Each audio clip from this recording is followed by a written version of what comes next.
আসসালামু আলাইকুম। রেশমা রান্নাবান্নার ভিলেজ ফুড আবার একটি নতুন রেসিপি নিয়ে আপনাদের সামনে চলে এলাম।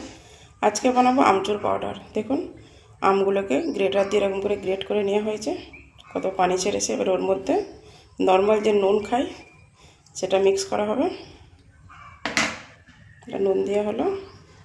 এটা হচ্ছে বিট নুন, আজকে পিঙ্কি বানাচ্ছে।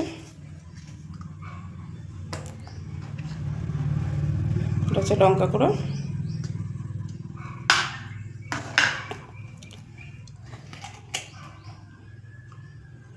ভিনিগার দেবে, 2 চিপির মতো ভিনিগার লাগবে। এখন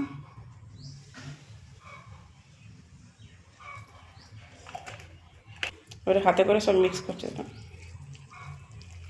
এগুলো করে মিক্স করে নিয়েছে। দেখুন হাতে করে এভাবে রসটা ভালো করে নিগুড়ে বার করে দিতে হবে। এটাই হাতে করে বানাচ্ছে। এটা আপনারা যদি সুতির কাপড় নিয়েও বানাতে পারেন। দেখুন এক ফোঁটা না রস থাকে, দেখুন কীভাবে রসটা পড়ছে।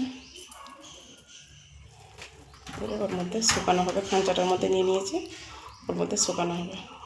এইভাবে সব আমগুলো থেকে রসটা এভাবে বার করে নিয়ে হবে।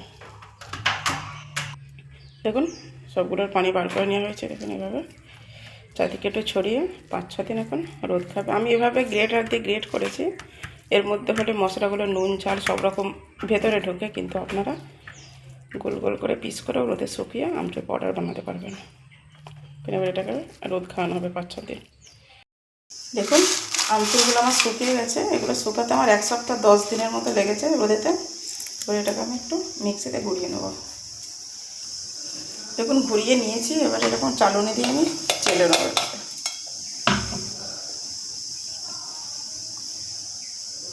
দেখুন চেলে নিয়েছি।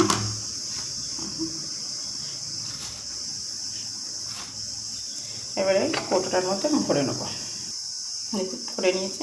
এটা এখন থাকবে অনেকদিন। অবশ্যই বাড়িতে ট্রাই করবেন এভাবে, কমেন্টে জানাবেন। যদি ভিডিওটি ভালো লেগে থাকে লাইক করবেন, বন্ধুদের মধ্যে শেয়ার করবেন।